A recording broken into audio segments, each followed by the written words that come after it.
जी so student another important point questions के point of view से that is the excitation of an atom.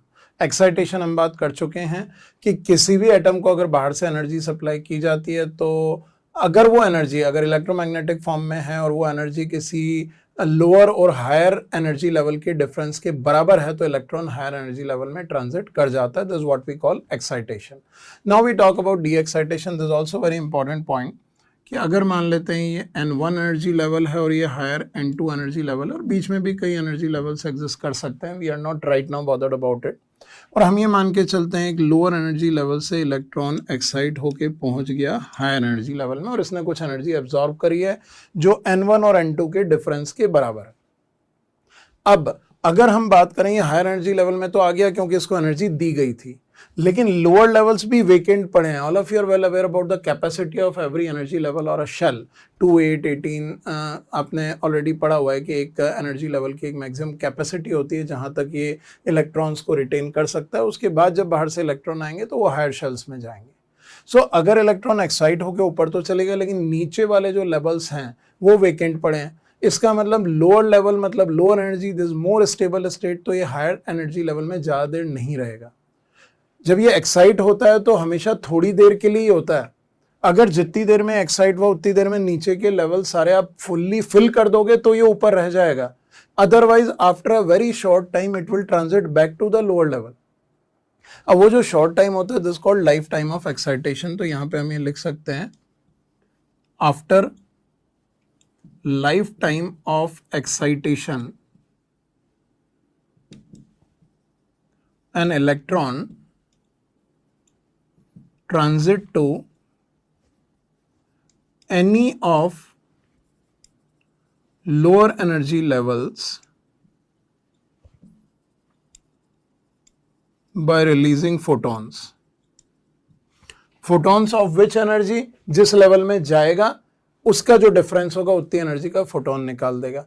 अब मान लो ये ऊपर तो पहुंच गया after a very short time of life time of excitation, ये of the order of 10⁻⁸ second होता है। Many of you are aware of it. इसके बारे में अगर डेप्थ में स्टडी करनी है तो ये हम कुछ एडवांस क्लासेस आगे ओलंपियाड पॉइंट ऑफ व्यू से कवर करेंगे। ओलंपियाड की सीरीज भी कमिंग टाइम में आएगी, then it will explain you. But right now it is important 10⁻⁸ second is the maximum life time of excitation. इतनी है, इससे कम टाइम में वापस ट्रांजिट कर जाता है।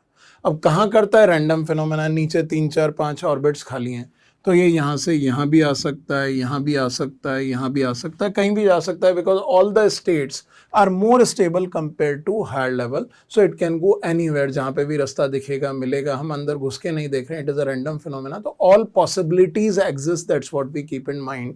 और फिर ये यहाँ आ गया और फिर जगह है तो ये यहाँ आ सकता है, यहाँ आ सकता है, यहाँ आ गया, यहाँ आ सकता है। There are many possibilities. जब तक ये ट्रांजिट करते करते वापस से लोएस्ट एनर्जी लेवल यानी n=1 में नहीं आ जाता तब तक ये ट्रांजिशन चलते रहेंगे। n=1 में इसलिए बोल रहा हूं बिकॉज बोर मॉडल के अंदर हमने बात करी थी this model is valid only for 1 electron system, और अगर अकेला एक ही इलेक्ट्रॉन है तो इसका मतलब उसके लिए most stable state would be n=1 state. तो फाइनल ट्रांजिशंस के बाद ये 1 में आ जाएगा और स्टार्ट भी ये एक्चुअली 1 से ही होगा। लेकिन हायर स्टेट में भी जब ट्रांजिशंस होते हैं तो हम थ्योरेटिकली कंसिडर करके चलते हैं और क्वेश्चंस उस पर पूछे जा सकते हैं। सो इन दिस केस सारे जितने पॉसिबल ऑर्बिट्स अवेलेबल हैं N2 पे पहुंचने के बाद, तो हम ये कह सकते हैं कि electron can transit back to n=1 by following all possible transition between any 2 states.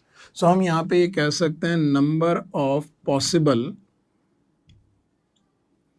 Photons या फोटोन एनर्जीज emitted